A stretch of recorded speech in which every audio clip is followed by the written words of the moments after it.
Praise the Lord. Hallelujah. ஆண்டவர் நல்லவர். சரி, கர்த்தருடைய வார்த்தையை கேட்க போகிறோம். ஏசாயா தீர்க்கதரிசன புஸ்தகம் 51வது அதிகாரம் 22வது வசனம். கர்த்தராகிய உன் ஆண்டவரும் தம்முடைய ஜனத்துக்காக வழக்காட போகிற உன் தேவனுமாய் இருக்கிறவர் சொல்லுகிறதாவது.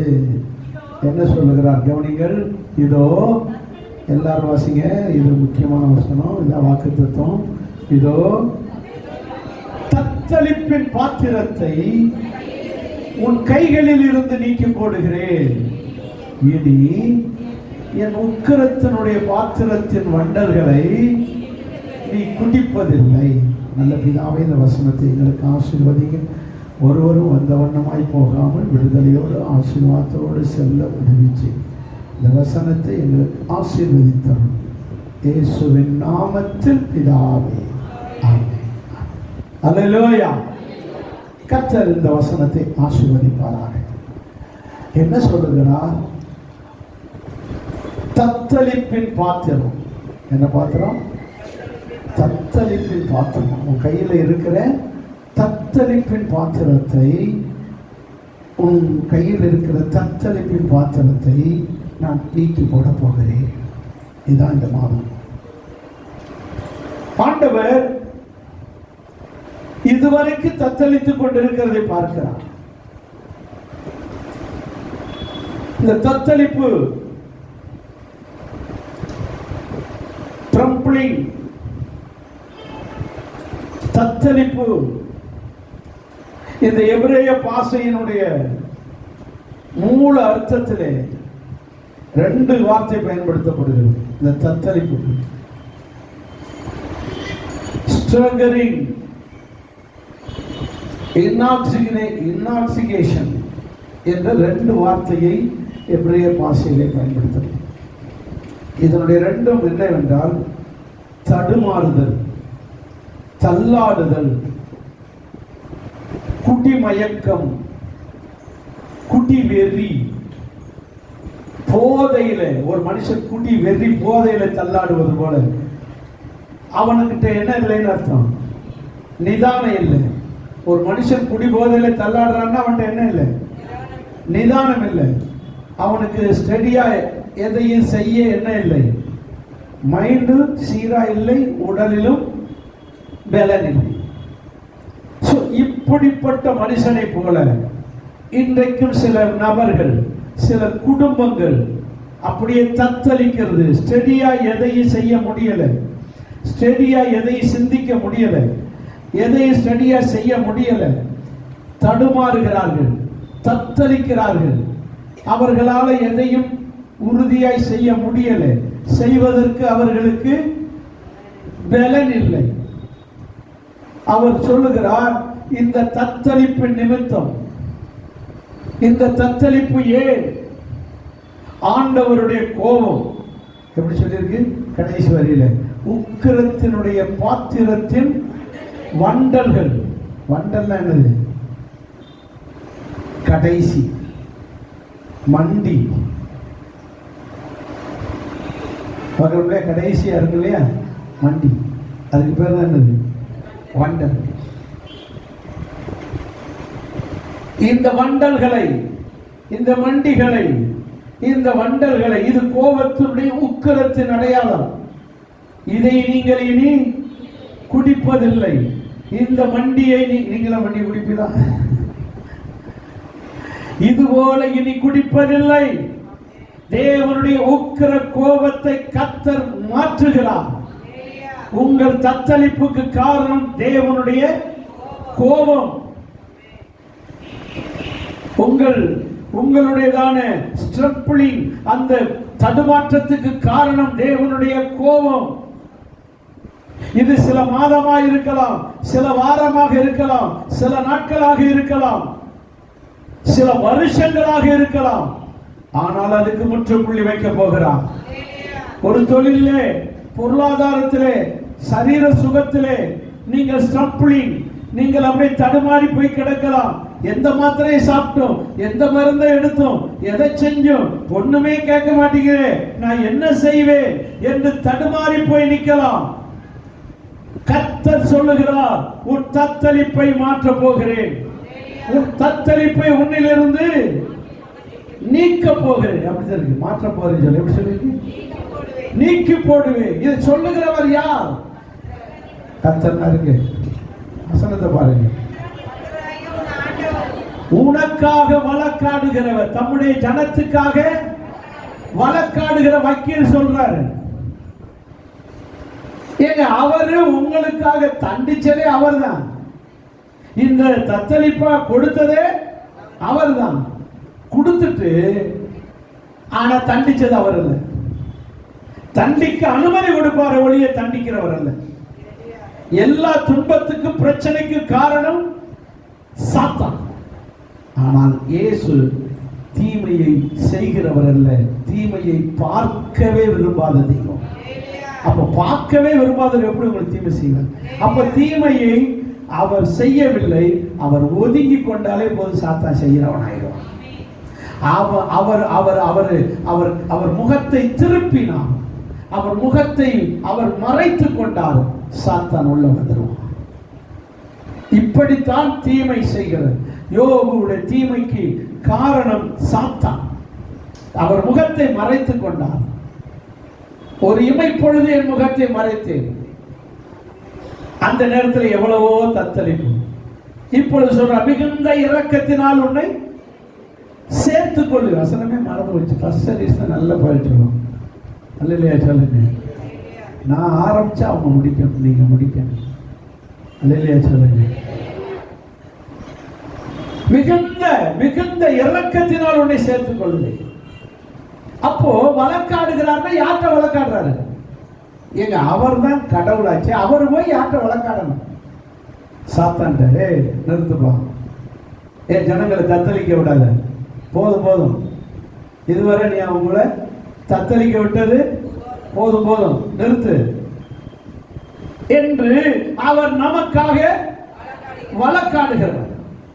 அவர் நமக்காக வழக்காடி, அவர் சொல்லுகிறார், வழக்காடி உங்களுடைய தத்தளிப்பை உன்னிலிருந்து நீக்க போகிறேன். இந்த மார்ச் மாதம் ஒரு ஜெப மாதம்.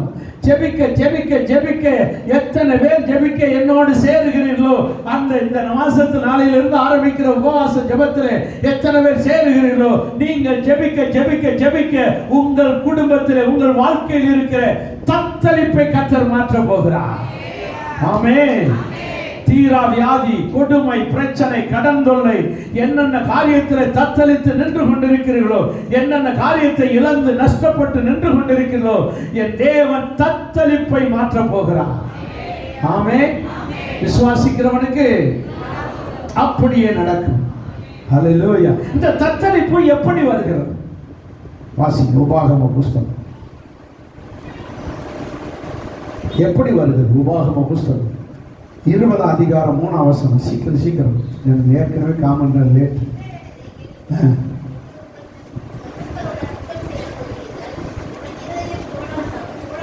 உங்கள் இருதயம் துவள வேண்டாம். உங்கள் சத்துருக்களுடன் யுத்தம் செய்ய போகிறீர்கள், ஆனால் நீங்களோ இருதயம் எப்படி கிடக்கு? துவண்டு கிடக்கு. நீங்கள் துவள வேண்டாம். நீங்கள் அவர்களை பார்த்து பயப்படவும் வேண்டாம், கலங்கவும் வேண்டாம், தத்தளிக்கவும் வேண்டாம். அப்படி என்றால் சத்துருக்களை பார்த்த உடனே நமக்கு பயம், ஐயோ, கலக்கம், அடுத்து தத்தளிப்பு. சாத்தானை பார்த்தாலே நம்முடைய ஜனங்களுக்கு ஒரு பயம். பிரச்சனைகளை வந்தாலே பயம், ஒரு வியாதி வந்தாலே பயம், ஒரு நஷ்டம் வந்தாலே பயம். நீங்கள் பயப்படவும் வேண்டாம், கலங்கவும் வேண்டாம், தத்தளிக்கவும் வேண்டாம். காரணம், நான் உங்கள் தத்தளிப்பை. அப்ப பயத்தில் ஆரம்பிச்சு எங்க போய் விடுது? தத்தளிப்புல விடுகிறது. சோ தத்தளிக்கிறார்கள். எப்படி என் குடும்பத்தை நடத்த போகிறேன், எப்படி என் பிள்ளையை கட்டி கொடுக்க போகிறேன், எப்படி என் குடும்ப கடனை அடைக்க போகிறேன் என்று பயப்படுகிறார்கள், கலங்குகிறார்கள், தத்தளிக்கிறார்கள். தத்தளிக்கிறான். எப்படா விடியும் என்று இருளுக்குள்ள இருக்கிறது போல பயப்படுகிறாங்க. எப்படா மறையும், சூரியன் மறையும், இந்த கடங்கார வந்துருவானே நீ அப்படின்னு எப்ப இருட்டும்னு காத்துக்கிட்டு இருக்காங்க. பகல்ல இருக்கிறவர்கள் இருட்டை விரும்புகிறார்கள், இருட்டுக்குள்ள இருக்கிறவர்கள் பகலை விரும்புகிறது போல இந்த தத்தளிப்பு அவர்களை நடுங்க வைக்கிறது. கர்த்தருடைய பிள்ளைகளே, நீங்கள் ஒன்றை மனதில் வைத்துக் கொள்ளுங்கள், இந்த தத்தளிப்பில் இருந்து கர்த்தர் நம்மை நீக்க போகிறார். இப்படி தத்தளிப்பில் இருந்து விடுதலையாக்கப்பட்ட ஒரு சில சம்பவத்தை பார்க்க போகிறோம். வாசிங்கள் 1 சாமுவேல் புஸ்தகம் 4ஆம் அதிகாரம் 13ஆம் வசனத்தை எழுது.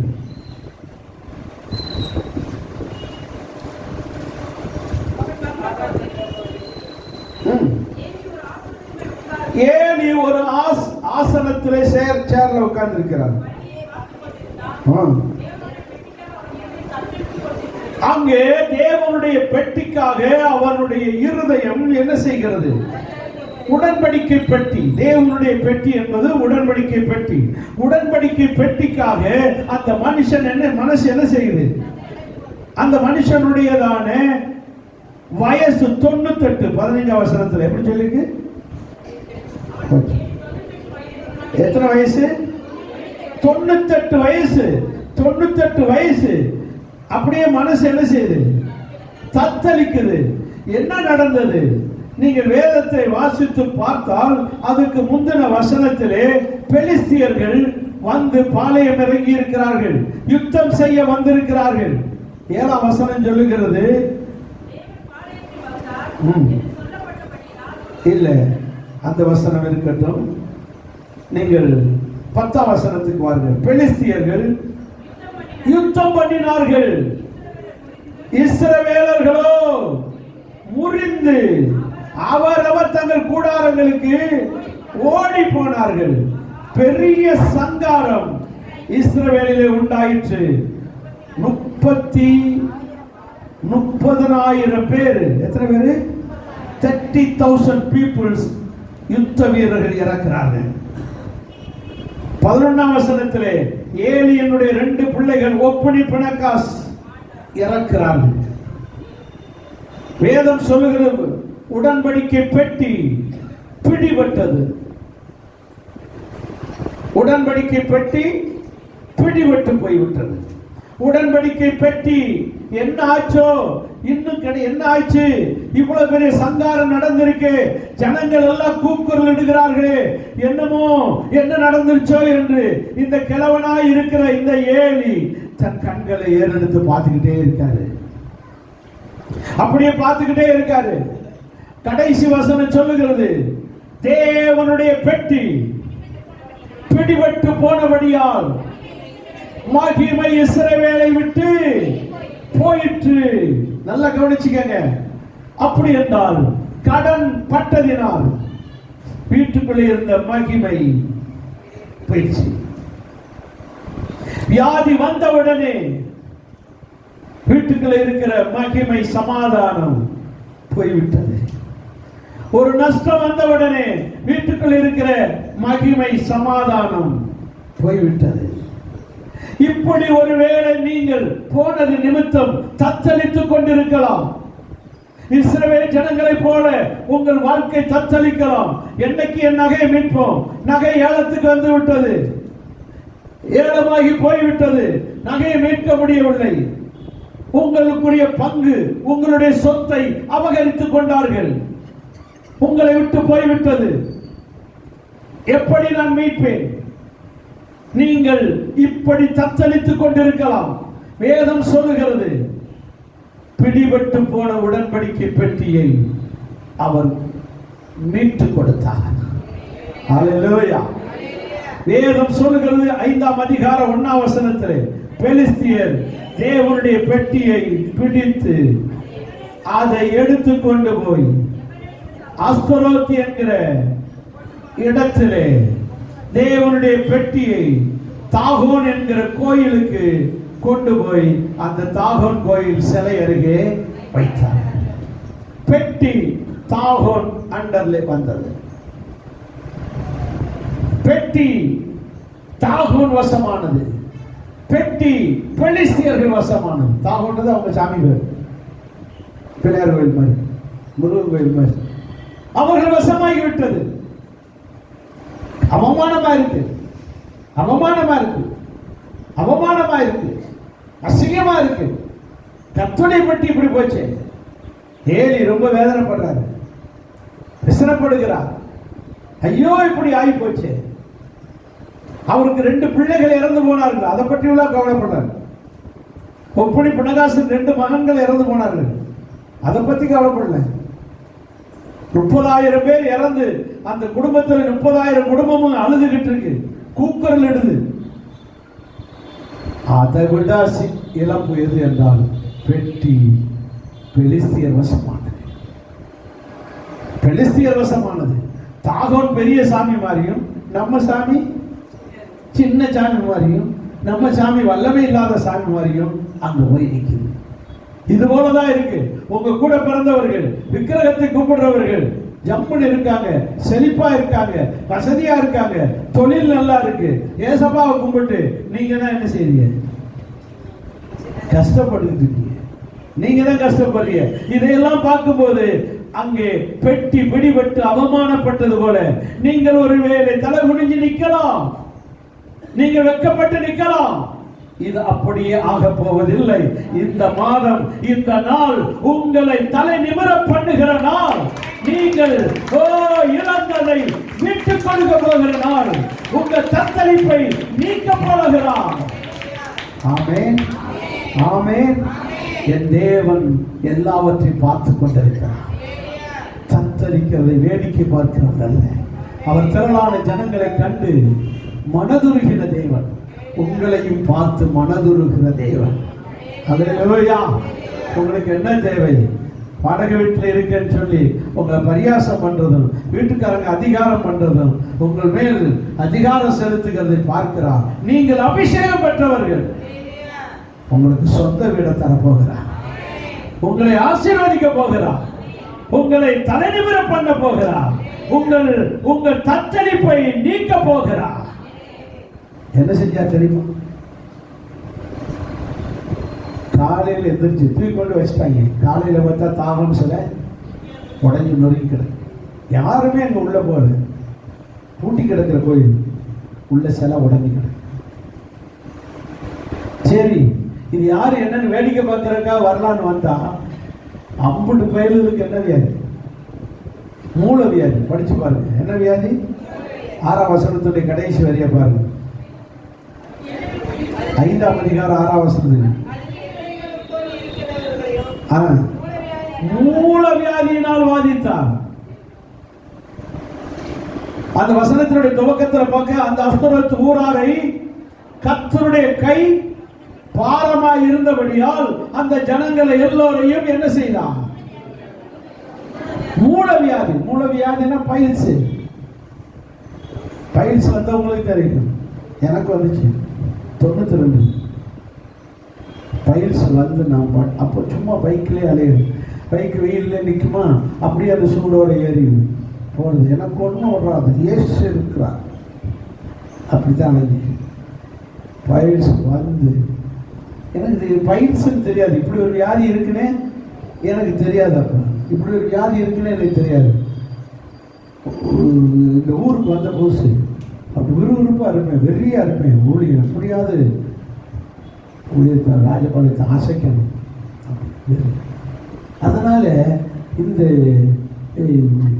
இதில் அப்படி அலைஞ்சதில் என்ன பயிற்சி வந்துருச்சு. என்ன வியாதினே தெரியல. வீட்டில் வந்தால் படுக்க முடியலை, படுத்தா வலிக்குது, நின்னா வலிக்குது, உட்காந்தா வலிக்குது, நடக்க முடியலை, நிற்க முடியலை, படுக்க முடியலை, உட்கார முடியலை, எந்த எந்த இதுவும் செய்ய முடியாது. அதான் என்ன வியாதி? அப்பா மூளையில் வைக்கிறோம். ரொம்ப கஷ்டப்பட்டேன், என்னன்னே தெரியல. நான் போய் மெடிக்கல் ஸ்டோரில் இந்த மருந்தை வாங்கி இது பண்ணி பார்த்தேன், மாத்திரையெல்லாம் வாங்கி சாப்பிட்டு பார்த்தேன், ஒன்றும் கேட்காது. அப்போ கனகராஜ் டாக்டர் அப்போ ஃபேமஸ், இந்த பாலத்துக்கிட்ட இருக்காரு, அவர் தான் ஃபேமஸ். அவர்கிட்ட போனேன். அவர் பார்த்து செக் பண்ணி நானே ஒத்தியில் தான் போனேன்.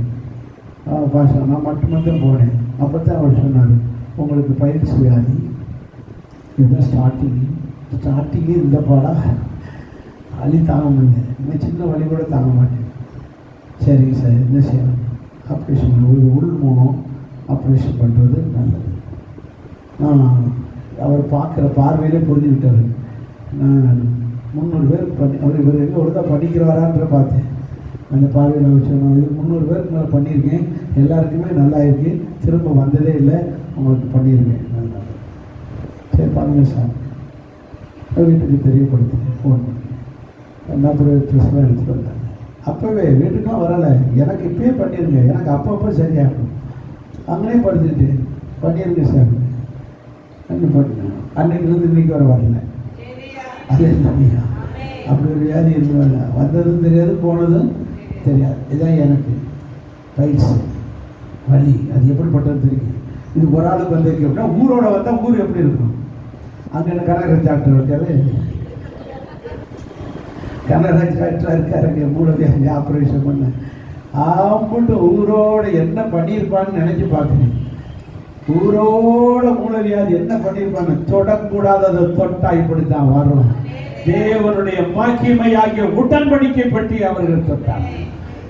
ஆண்டவர் உங்கள் சத்துருக்களுக்கும் அப்படியே செய்வார். உங்களுடையதான சத்துருக்களுக்கு செய்து உங்களுடைய தத்தளிப்பை மாற்ற போகிறார். விசுவாசிக்கிறோம். அல்லேலூயா சொல்லுங்க. வெற்றி மீட்கப்பட்டது, வெற்றி திரும்ப வந்தது, தேவனிடத்திலே வந்தது, கர்த்தர் ஆசீர்வதித்தார்.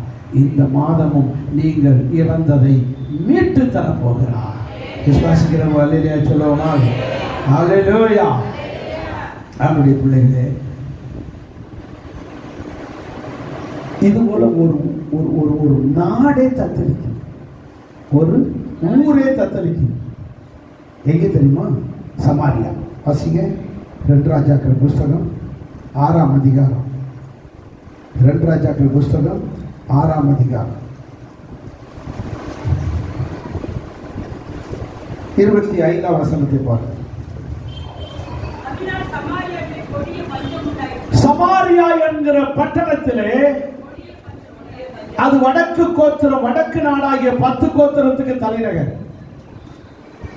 அப்படி என்றால் வடக்கு நாடு முழுவதும், வடக்கு தேசம் முழுவதும் 10 கோத்திரமும் பட்னியா கிடக்கு. எதனால? பஞ்சத்தினால. வேதம் சொல்லுகிறது, சமாரியாவில் என்று ஒரு பட்டணத்தின் பெயரை சொன்னாலும் அது அந்த வடக்கு கோத்திரங்கள் 10 கோத்திரத்தை சேர்த்து காட்டுகிறது. இப்பொழுது ஒரு தேசமே பஞ்சத்தில் இருக்கிறது. எப்படிப்பட்ட பஞ்சம்? என்ன பஞ்சம்? கொடிய பஞ்சம். அது என்னது கொடிய பஞ்சம்னா? குடிக்க கூட தண்ணி இல்லாத ஒரு பஞ்சத்துக்கு பேர் தான் கொடிய பஞ்சம். சாப்பிட இல்லை, சாப்பாடு இல்லாட்டாலும் பரவாயில்ல, என்ன இருக்கு? ஒரு தண்ணியாவது இருக்கு. மரம் செடி கொடி எல்லாம் கருகி போச்சு. தென்னை மரம் ஈஸியா கருகிடும், ஏன்னா அதுக்கு வேற ரொம்ப ஆழமா இருக்காது.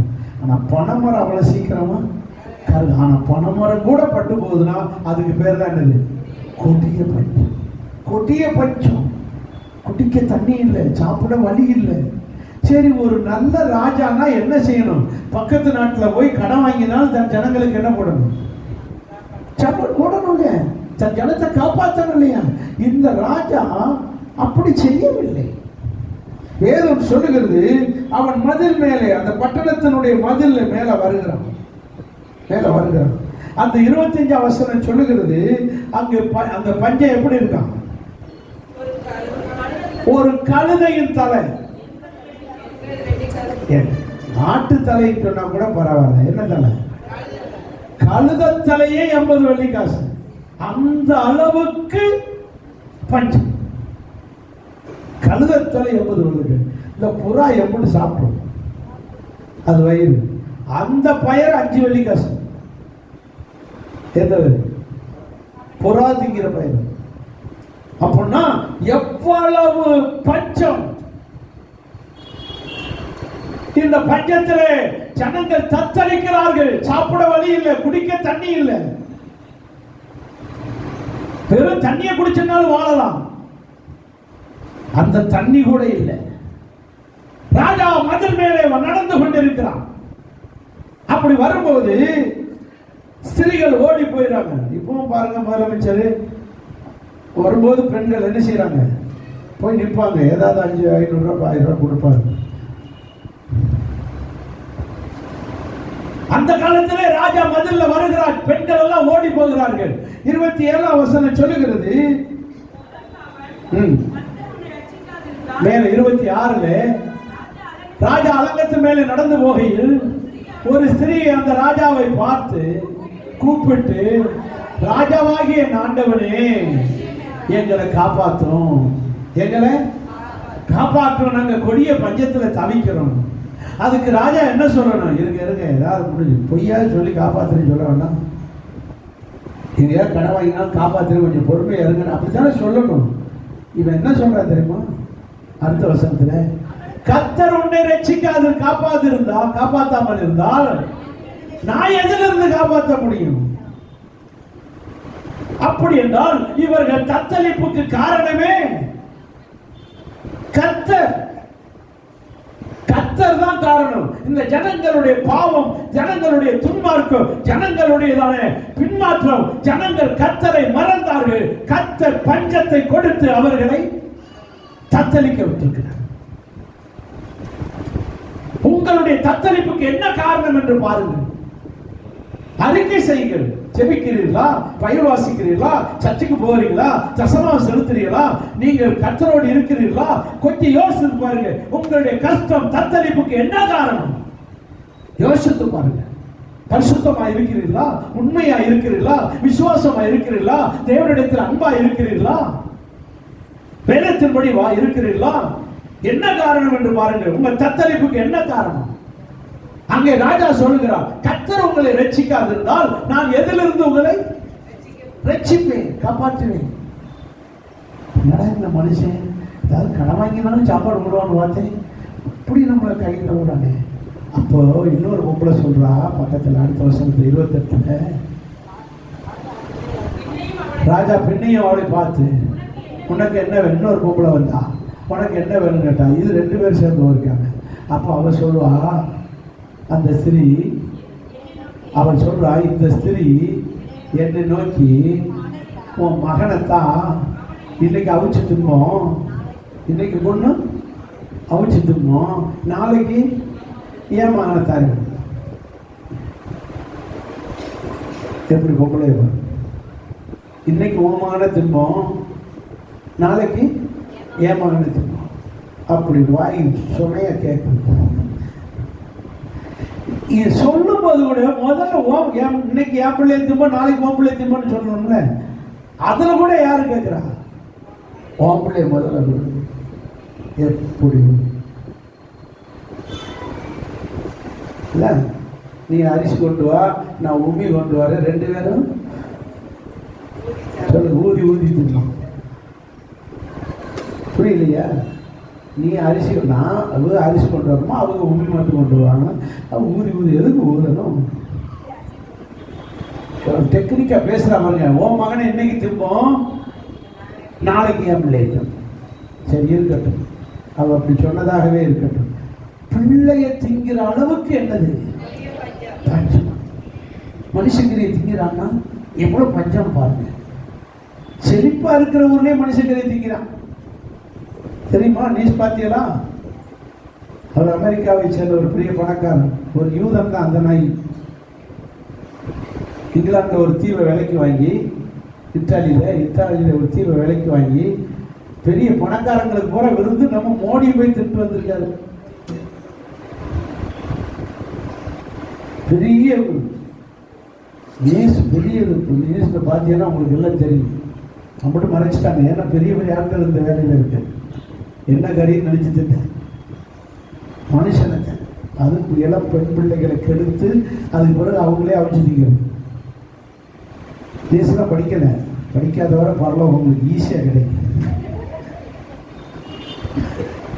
இளம் பிள்ளைகள் காணாம போகுது, முடிச்சுட்டு போறது, அங்க கொண்டு போய் கெடுக்கிறது, மற்ற இந்த மாதிரி பெரிய பெரிய பணக்காரங்களுக்கு விருந்தாக்குறது, இளம் பிள்ளைகளை கெடுத்துட்டு கடைசியில் அந்த பிள்ளை என்ன செய்ய அவிச்சு தின்னு.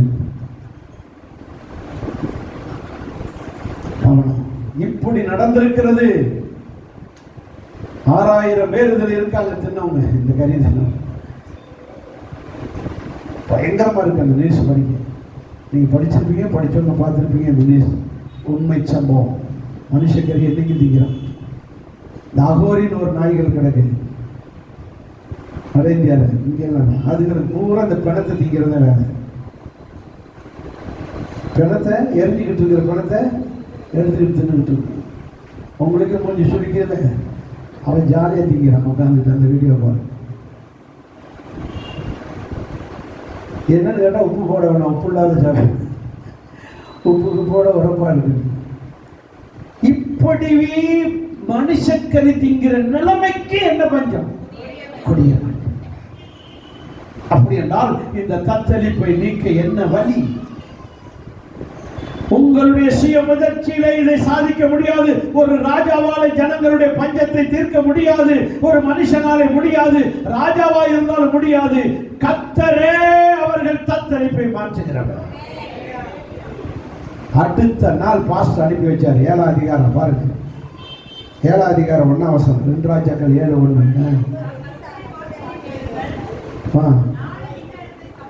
பாஸ்டர் போகிறாரு. யாரு?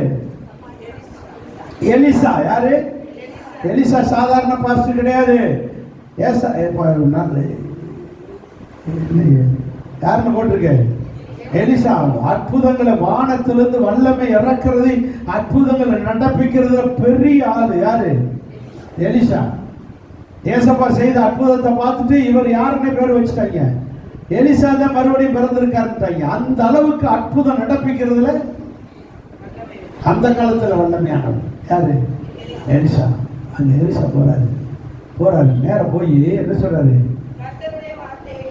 கேளுங்கள், நாளைக்கு இந்நேரத்தில் சமாரியாவின் ஊர் வாசல்ல ஒரு மரக்கால் கோதுமை மாவு 1 சேக்கலுக்கும் 2 மரக்கால் வார்கோதுமை மாவு 1 சேக்கலுக்கு விற்கப்படும். சத்தமா ரலிலே சொல்லுங்க. கோதுமை வார்கோதுமைனா உங்களுக்கு புரியாது, நான் புரியுற மாதிரி சிம்பிளா சொல்றேன். அரிசி 1 கிலோ அரிசி ₹1. குருணை அரிசி 2 கிலோ, 2 கிலோ 2 மரக்கா வார்கோதுமை. அந்த வார்கோதுமைன்றதுக்கு நான் உங்களுக்கு புரியுற மாதிரி சொல்றேன். என்னது? குருணை அரிசி. குருணை அரிசினா கொஞ்சம் மட்டமானது. அதனால வார்கோதுமை. இந்த வார்கோதுமை மாவு நல்லா பாருங்க. வெறும் கோதுமை கிடைக்கும் சொன்னா கூட நம்பலாம். என்ன கிடைக்குது? மாவா கிடைக்குது. 1 கோதுமை மாவு. நல்ல 1 மரக்கால் கோதுமை மாவு 1 சேக்கல். கழுதத்தலையை இந்த விலைக்கு வித்துக்கிட்டு இருக்கிற நேரத்தில் இதெல்லாம் எப்படி நடக்கும்? இதெல்லாம் எப்படி கிடைக்கும்? எந்த ஊர்லயும் மழை இல்லை, எந்த ஊர்ல கோதுமை விளையல. அப்படி இருக்கல எப்படி உங்களுக்கு கோதுமை மாவு கிடைக்கும்? சந்தேகம், அவிசுவாசம் எல்லாம் சூழ்ந்துக்கிறோம் இல்லையா? இதெல்லாம் எப்படி கிடைக்கும்? இதெல்லாம் எப்படி நடக்கும்? இதெல்லாம் எப்படி நடக்கும்? தங்க வைக்கிற விலையில 10 பவுன்ல எப்படி போட முடியும்? இதெல்லாம் எப்படி நடக்கும்? இப்படித்தானே வரும். இப்படித்தான் சந்தேகம் வரும். ஆனால் கர்த்தரால் கூடாத காரியம் ஒன்றுமில்லை. உங்களுக்கு எப்படி? எல்லா டாக்டர்ட்டையும் காட்டிட்டோம், எல்லாம் முடிஞ்சது, எல்லா வைத்தியம் பண்ணியாச்சு, எல்லா டாக்டர் கைவிட்டாங்க, நடக்க முடியாதுன்னு சொல்லிட்டாங்க, இது குணமாகாதுன்னு சொல்லிட்டாங்க. இனிமே என்ன நடக்க வழி இருக்கு? இயேசு கிறிஸ்து நடக்க வைப்பார். இயேசு கிறிஸ்து அற்புதம் செய்வார். தேவனால் கூடாத காரியம் ஒன்றுமில்லை. உங்கள் தத்தளிப்பை நீக்குகிறவர். விசுவாசிங்க, தேவனுடைய வார்த்தையை விசுவாசிங்க. அப்படியா? எப்படி நடக்கும்? எப்படி நடக்கும்? சொல்றது ஆளை பார்த்தா கொஞ்சம் டேஞ்சரான ஆள் தான். யாரு? பாஸ்டர் எலியா பாஸ்டர். எலிசா பாஸ்டர் வந்திருக்காரு. எலியாவோட டபுள் மடங்கு அற்புதம் செய்கிறவர் யாரு? எலிசா. ஆகவே அவரை பார்த்தா நம்புற மாதிரி இருக்கு, ஆனால் சொல்ற வார்த்தையை பார்த்தா நம்ப முடியாம இருக்கு. 1 மரக்கா மாவு, 1 மரக்கான்னா 3 படி, 1 மரக்கா மாவு 1 சேக்கலுக்கு ₹1 எப்படி கிடைக்கும்? நம்ம ஒரு பாசையில் சொன்னால் ₹1 ஒரு 3 மணி மாவு ₹1 எப்படி கிடைக்கும்? கோதுமை கிடைக்க வாய்ப்பே இல்லைங்க சார். அப்படியே வெறும் கோதுமையை எங்கேயாவது கொள்ளையடிச்சு வந்தால் கூட மாவா கிடைக்குன்றாரு. எப்படி மாவு அவர் சொல்றாங்க, வானத்திலிருந்து மதல்களை திறந்தாலும் கூட, அடுத்த வசனம், வானத்திலிருந்து நான் சொன்ன பார்த்துக்கிட்டே இருக்கிறேன், வானத்திலிருந்து என்ன உண்டாக்குனா கூட மதல்களை உண்டாக்கினாலும் கூட இப்படி கிடைக்கிறதுக்கு வாய்ப்பே இல்லை. இப்பத்தான் நமக்கு என்ன தேவை? விசுவாசம். நானே 8ஆம் கிளாஸ் படிச்சிருக்கேன், மில்லு வேலை பார்க்குறேன், கூலி வேலைக்கு போகிறேன். எனக்கு எப்படி மாடி வீடு கிடைக்கும்? எனக்கு எப்படி கார் பைக்கு கிடைக்கும்? எனக்கு எப்படி இதெல்லாம் நடக்கும் அப்படின்னு நீங்க யோசிக்கலாம். ஆனா உங்களுடைய பார்வை அவ்வளவுதான். கர்த்தர் அதை விட பெரியவர். நான் எப்படி என் கடன் அடைக்க முடியும்? என் வருமானமே இவ்வளவுதானே. ஆண்டவருடைய பிள்ளைகளே, உங்கள் தத்தளிப்பை, கடன் தொல்லையிலிருந்து, வியாதி வலி வேதனையிலிருந்து உங்களை தத்தளிப்பை நீக்க போகிறார். சத்தமா அல்லேலூயா. என்ன நடந்துச்சு நம்மளுக்கு தெரியும். 4 குஷ்டரோகிகள் எதிரி சிறிய பாளையத்துக்குள்ள போனாங்க. அவங்களை கண்டவனை பயந்து அவங்க வச்சிருந்த மாவு அத்தனை விட்டுட்டு ஓடி போயிட்டாங்க. பல லட்சக்கணக்கான கிலோ கணக்கான மாவு அப்படியே இருந்துச்சு. இவங்க போனாங்க, மாவை பூரா எடுத்து அவங்க சின்னது பூரா நல்லா சாப்பிட்டாங்க. இப்படி மாவை நம்ம என்ன செய்ய முடியும் அப்படின்னு சொன்னாங்க. போய் ஊருக்குள்ளே சொன்னாங்க. ஊருக்காரன் பூரா போய் என்ன செஞ்சுட்டாங்க, எடுத்துட்டாங்க. ஊரே சரி பகிவிட்டாங்க. நல்லா கவனிச்சுக்காங்க. கர்த்தர் ஒரு மனுஷனுடைய தத்தளிப்பு, ஒரு ஊருடைய ஒரு பட்டணத்தினுடைய தத்தளிப்பை மாற்றுகிறவர். உங்க குடும்பத்தின் தத்தளிப்பை மாற்ற முடியாதா?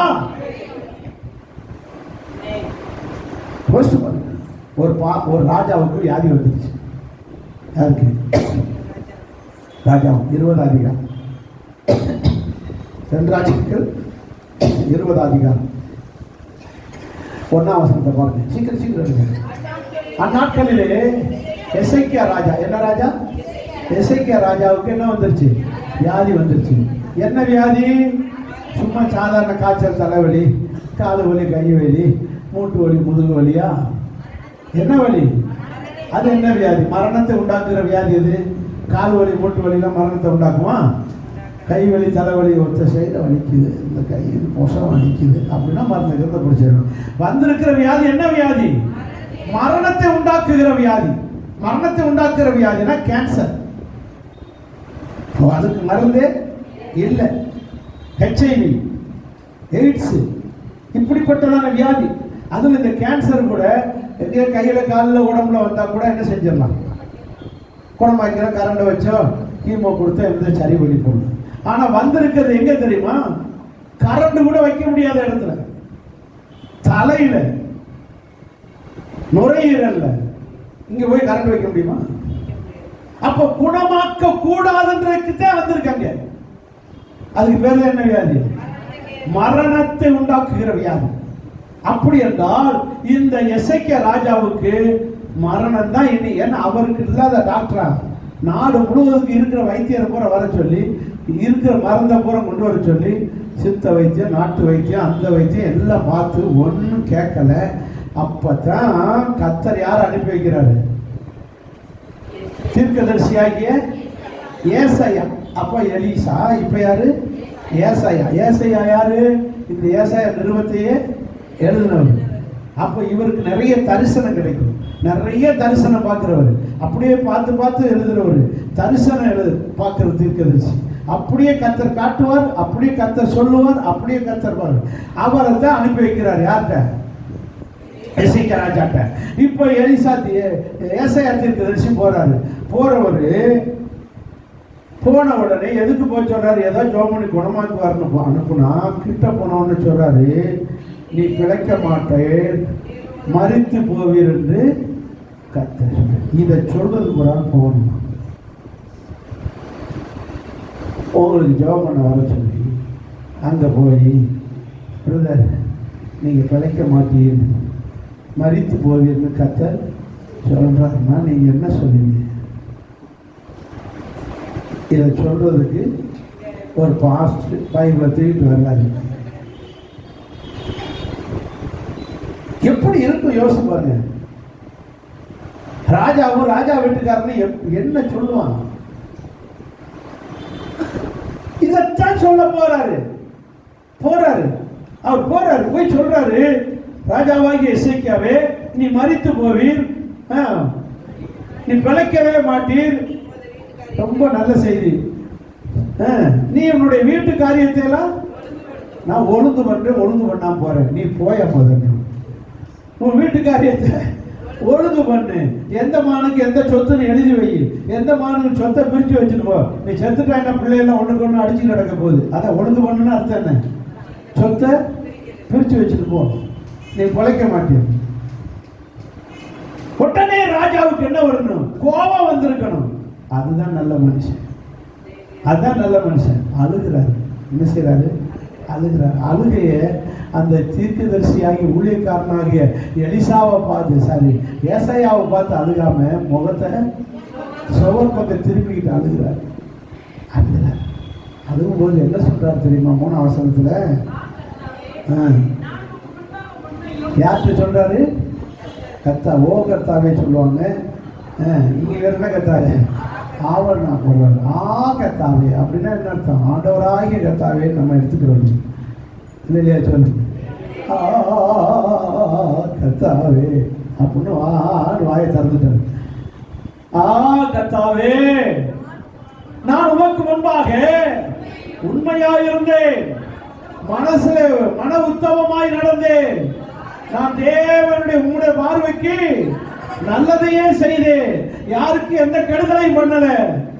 என்னையே சாக சொல்றீங்க, நீ பிழைக்க மாட்டேன்னு வந்து சொல்லிட்டு போறாரு உங்களுடைய ஊழியக்காரன்.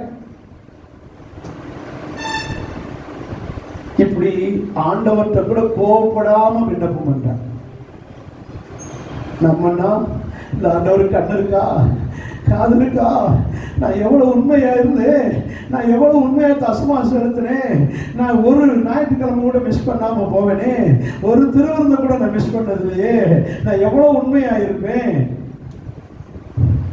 இந்த இயேசுவை கும்பிட்டு என்னத்தை கண்டேன்னு சலிப்பும் சஞ்சலமும் அவர் மேல கோபமும் கிடைச்சா ஏசப்பாட்ட சண்டையை பிடிச்சு அப்படி செய்யல. ஆண்டவர்கிட்ட விண்ண என்னை நினைத்தரும் அவர் நீ பிழைக்க மாட்டேன்னு சொல்லிட்டு வெளியில வந்து பாதி முத்தம் தான் வந்திருக்காரு. எப்படி சொல்லிட்டு இன்னும் ரோட்டு கூட போகல, முற்றம் இன்னும் வந்து செருப்பு கூட எடுத்து போடல, பாதி முற்றத்துல வந்திருக்காரு. முற்றத்துல வேதம் சொல்லுகிறது 5ஆம் வசனத்துல எப்படி சொல்லிருக்கு? பாதி முற்றத்துல வந்திருக்கும் போது 4ஆம் வசனத்துல கர்த்தருடைய வார்த்தை மறுபடியும் உண்டாகி நீ திரும்ப போ. 5ஆம் வசனத்துல திரும்பி போய் நீ தொடர்ந்து ராஜாவாகவே இருப்பாய், உனக்கு 15 வருஷத்தை கர்த்தர் சொல்லுங்க கூட்டி கொடுக்கிறார், குணமாவாய், இன்னும் 15 வருஷம் நீ உயிரோடு இருப்ப. அல்லையா? சொல்லுங்க பார்க்கலாம். அப்ப மரணத்துக்கு ஏதுவாக வந்த வியாதி, தத்தளிப்பை உண்டு பண்ணின வியாதியை நீக்கிட்டாரா இல்லையா? அப்ப உங்களுக்கு அதேதான். மரணத்துக்கு ஏதுவாக நீ பிழைக்க மாட்ட, 2 வருஷம் தான் இருப்ப, 1 வருஷம் தான் இருப்ப, அவ்வளவுதான். விரல எடுத்துட்டாங்க, இனி காலை எடுப்பாங்க, தலையை எடுப்பாங்க என்று டாக்டர் ஒண்ணு சொல்லுவாங்க. எதையும் நம்பாதீங்க, கர்த்தர் உங்கள் தத்தளிப்பை மாற்றுவார். ஆமென், ஆமென். கர்த்தர் நினைச்சா எல்லாவற்றையும் செய்வார். எனக்கு தெரியும் ஒரு விசுவாசி குஷ்டரோகம் வந்து கையெல்லாம் சுருங்கிடும். குஷ்டரோகம் வந்தால் விரலாம் என்ன செஞ்சிடும்? சுருங்கிடும். அவர் இறந்துட்டாரு. அவர் இந்த குஷ்டரோகத்தில் இருக்க நல்ல இதோட இருந்தார். அவர் நான் சொல்றது 10-15 வருஷத்துக்கு முன்னாடி. அப்போ இந்த சர்ச்சு கட்டாத காலம் அப்படின்னு அப்போ வந்தார். அவர் விரலெல்லாம் குஷ்டம் வந்து உள்ள சுருங்கி மொட்டை விரலாயிடுச்சு. மொட்டை வெறும் இந்த உள்ளங்கை தான் இருக்குது, எல்லா விரலும் முட்டையாகி போச்சு. குஷ்டம் வந்தவங்களுக்கு பார்த்துருக்கு. அப்படி இதோட வந்தார். அவர் காசு கேட்டு வந்தார். அவரை ஜெபம் பண்ணி விட்டேன், இயேசுவை கும்பிடுங்க, உங்களுக்கு எல்லாருமே என்ன செஞ்சிடும்? குணமாகணும். அடுத்து நல்லா கவனிச்சுக்கங்க. ஒரு 2-3 மாசம் கழிச்சு மறுபடியும் வந்தாரு. விரல்லாம் வளர்ந்துருக்கு. அல்லேலூயா. அதுக்கு பிறகு அவருக்கு நல்ல விரல், அதுக்கு பிறகு ஒரு 3 மாசம் கழிச்சு வந்தாரு. அதுக்கு ஒரு நல்ல விரல் வந்து நகம்லாம் வந்துருச்சு. கர்த்தர் அவருக்கு நல்லா அப்படியே ஆக்கி விட்டாரு. நல்ல சுகமானாரு. ஆண்டவர் அற்புதமாய் அவரை ஆச்சரிய கண்ணால கண்ட சாட்சி நம்ம ராஜபாளையத்தில். ஆண்டவர் நினைச்சா விரல உள்ளே கொண்டு போவார், வெளியே கொண்டு வரார். அவரால் கூடாத காரியம் ஒன்றுமில்லை. கர்த்தர் சகலத்தை செய்வார். உங்கள் தத்தளிப்பை மாற்ற போகிறார். நாளைக்கு செத்துருவேன் நினைச்சுக்கிட்டு இருந்த எசேக்கியா ராஜாவுக்கு எத்தனை வருஷம் கூட்டி கொடுத்தாங்க? 15 வருஷம். சும்மா இல்லை, 15 வருஷம் ராஜாவும் இருக்கிறார். ஆண்டவர் உங்களையும் ஆசீர்வதிப்பார். உங்கள் தத்தளிப்பை மாற்றுவார். விசுவாசிக்கிறவங்க அல்லேலூயா சொல்லுங்க. அல்லேலூயா, அல்லேலூயா. இன்னும் நிறைய காரியங்கள் இருக்கு. ஒரே ஒரு மனுஷன், மறக்க முடியாத மனுஷன், அதை மட்டும் சுருக்கமாக சொல்லிடுறேன். யோபு வாழ்க்கையில் 3ஆம் அதிகாரம், அதை மட்டும் சுருக்கமாக சொல்ல வாசிங்க. 25ஆம் வசனத்தை பாருங்க. எனக்கு நான் பயந்த காரியமே எனக்கு நேரிட்டது, நான் அஞ்சினதே எனக்கு வந்துருச்சு. அது என்ன அப்படி பயந்தாரு? என்ன பயந்தாரு? 1ஆம் அதிகாரம் சீக்கிரம் சொல்லு. நான் உங்களுக்கு அதை சீக்கிரம் இது அந்த 3ஆம் அதிகாரமே 26ஆம் வசனத்தில் சொல்றாரு, எனக்கு சுகம் இல்லை, இளைப்பாறுதல் இல்லை, அமைதல் இல்லை, இதனால எனக்கு என்ன வந்திருக்கு? தத்தளிப்பே வந்து விட்டது. நான் பயந்ததே எனக்கு நடந்துருச்சு. நான் என்ன பயந்தனோ அதே எனக்கு நடந்துருச்சு. அதனால எனக்கு என்ன வந்துருச்சு? தத்தளிப்போடு, அவர் தத்தளிப்போடு அவர் பயந்த காரியம் நடந்துருச்சு. என்ன நடந்துச்சு? வாசிங்க. 1ஆம் அதிகாரம் சீக்கிரமாக. 1ஆம் அதிகாரம் 5ஆம் வசனத்துக்கு வாங்க. விருந்து செய்கிற முறைகள் வருகிறது. யார் வீட்டில்? யோபு வீட்டில். அவருடைய பிள்ளைகள் எல்லாம் அப்படியே அடுத்தடுத்து ஒவ்வொரு பிள்ளைகள் வீட்டிலையுமா என்ன வச்சுக்கிறாங்க? விருந்து வச்சுக்கிறாங்க. அப்போ விருந்து வைக்கும்போது பிள்ளைகள் விருந்திலே திராட்சை ரசம் பரிமாறுவார்கள். திராட்சை ரசத்தோடு மதுபானமும் சேர்த்து குடிச்சிருவாங்களோ? ஒருவேளை அப்படி மதுபானம் குடிச்சு என் பிள்ளைகள் பாவம் செய்வார்களே, ஆனால் அந்த மதுபான போதையிலே தேவனை இருதயத்திலே தூஷிப்பார்கள் என்று எண்ணி சொல்லி அந்த பிள்ளைகளை எல்லாம் கூப்பிட்டு அந்த பிள்ளைகளுக்காக பரிசுத்தப்படுத்தி அந்த பரிசுத்தத்துக்கு அடையாளமாய் அந்த பிள்ளைகள் பேர்ல இலக்கத்தின்படியே பலி செலுத்தி, சர்வாங்க தகன பலி செலுத்தி பிள்ளைகளை பரிசுத்தப்படுத்துவார். யாரு? யோபு. என் பிள்ளைகள் ஏதாவது விருந்து நேரத்தில் எதை குடிச்சிடக்கூடாது? சாராயம் குடிச்சிடக்கூடாது. இன்னைக்கு உபதேசம் வந்திருக்கு, சாராயம் ஒன்றும் தப்பு இல்லையே. சில பாஸ்டர்ஸ் போதனை பண்றாங்க, சாராயம் ஒன்றும் தப்பு இல்லையே, அது ஒயின் தானே. ரெண்டுமே ஒயின். திராட்சை ரசத்துக்கு பேரு ஒயின், சாராயத்துக்கு பேரு இங்கிலீஷ்ல ஒயின். எந்த ஒயினா இருந்தான்னு ஒன்றும் தப்பு கிடையாது. அப்படி போதிக்கிற துரு உபதேசங்கள் இன்றைக்கு பெருகி விட்டது. கவனமாக இருக்கணும். போதை இல்லாத சாராயம் குடிக்கலாம் அப்படி இப்படின்னு சொல்லி என்ன செய்யும்? எப்படினாலும் போதை வரத்தான் செய்யும். உன்னுடைய மூளையை கெடுக்கும், நிதானத்தை கெடுக்கும், உன்னுடைய வாழ்க்கையை சீரழிக்கும். இப்படி ஒரு வேளை என் பிள்ளைகள் சாராயத்தை குடிச்சு அல்லது ஜூஸ் திராட்சை ரசம் என்ற பேர்ல சாராயத்தை குடிச்சு என் தேவனை தூஷித்து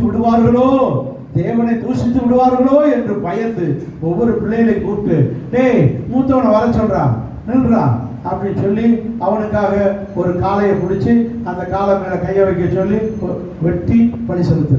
அடுத்தவனை கூப்பிடுறது, 2வது மகனை நிற்க சொல்லி ஒரு கிடாயை பிடிச்சி அது மேல கையை வைக்க சொல்லி, ஆண்டவரே இவன் ஏதாவது பாவம் செஞ்சிருந்தா இந்த இவனை வெட்டுறது போல இந்த இதை வெட்டுறேன், இந்த கிடாயை வெட்டுறேன். இப்படி ஒவ்வொரு மகனுக்கும் என்ன செய்யப்பட்டது? பலி செலுத்தி பிள்ளைகள் பரிசுத்தமா வாழணும், பிள்ளைகள் பத்திரமா வாழணும், பிள்ளைகள் உண்மையா வாழணும்னு எவ்வளவு கேர் எடுத்திருக்காரு பிள்ளைகளுக்கிட்ட. நீங்கள் வந்து இருக்கிற ஒரு நாள் உங்க பிள்ளைகளுக்கு ஜெபம் பண்ணியிருக்கீங்களா? ஆண்டவரே என் பிள்ளை செல்போன் வச்சிருக்கு, கண்டதையும் பார்த்து கெட்டு போயிடக்கூடாது அப்படின்னு இந்த பிள்ளைகளுக்கு ஒரு ஜெபம் பண்ணியிருக்கீங்களா? அதெல்லாம் செய்யப்பட்டு. ஆண்டவரே என் பிள்ளைகள் அங்கங்க போகுது, எங்கேயும் போய் என்னத்தையும் பழக்கத்தை பழகிட்டு வந்துருக்கிறோம். பிள்ளைகளுக்கு ஜெபிக்கணும் ஒரு பெற்றோருடைய கடமை. எவ்வளவு யோபு சின்சியரா செஞ்சாரு பாருங்க. அவர் சொல்றாரு அங்க அந்த வசனத்துல, ஐயோ 18 வசனம், இப்படி 1:18 யோபு 1:18,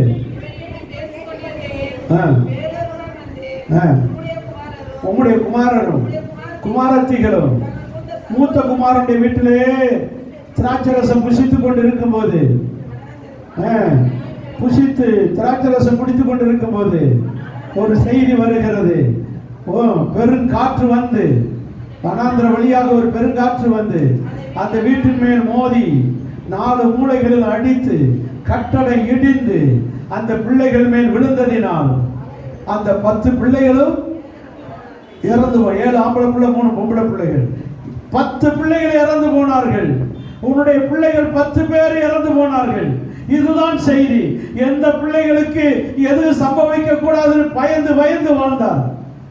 என் பிள்ளைகளுக்கு ஒரு கேடும் வந்துடக்கூடாது, பாவம் செஞ்சிடக்கூடாது, விபத்து வந்துடக்கூடாது, வியாதி வந்துடக்கூடாது, என் பிள்ளைகள் நல்லா இருக்கணும். நீங்க உங்க பிள்ளைகளை குறித்து நினைக்கிறது போல யோபு தன் பிள்ளைகளுக்கு நினைத்தார், என் பிள்ளைக்கு ஒண்ணும் வரக்கூடாதுன்னு. ஆனா அவர் பிள்ளைக்கு தான் மொத்தத்துல சாவு வந்துருச்சு. அதான் சொல்றார், நான் என்ன பயந்தனோ அதே நடந்துருச்சேன்னு இருதயம் என்ன செய்யுது, தத்தளிக்கு. தத்தளிக்க விட்டுட்டு சும்மா இருப்பாரா? தத்தளிக்க விட்டுட்டு சும்மா இருப்பாரா? நீங்கள் ஜெபித்தால், நீங்கள் தொடர்ந்து ஜெபித்தால் என் தேவன் உங்கள் தத்தளிப்பை இந்த மாதத்திலே மாற்ற போகிறார். நீங்கள் ஜெபித்து வந்ததினால், கர்த்தரை விடாமல் தொடர்ந்து தத்தளிப்பை காரணம் காட்டி சபைக்கு போகிறதை நிறுத்தாமல் நீங்கள் தொடர்ந்து வந்ததினால், தொடர்ந்து ஜெபித்ததினால் உங்கள் தத்தளிப்பையும் யோபுக்கு போல மாற்ற போகிறார். எத்தனை பேர் விசுவாசிக்கிறீர்கள்?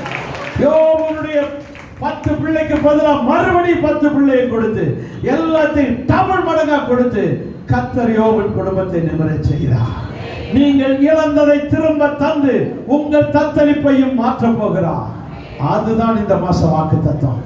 உங்கள் தத்தளிப்பின் பாத்திரத்தை நீக்க போகிறேன். எழுந்திருப்போமா?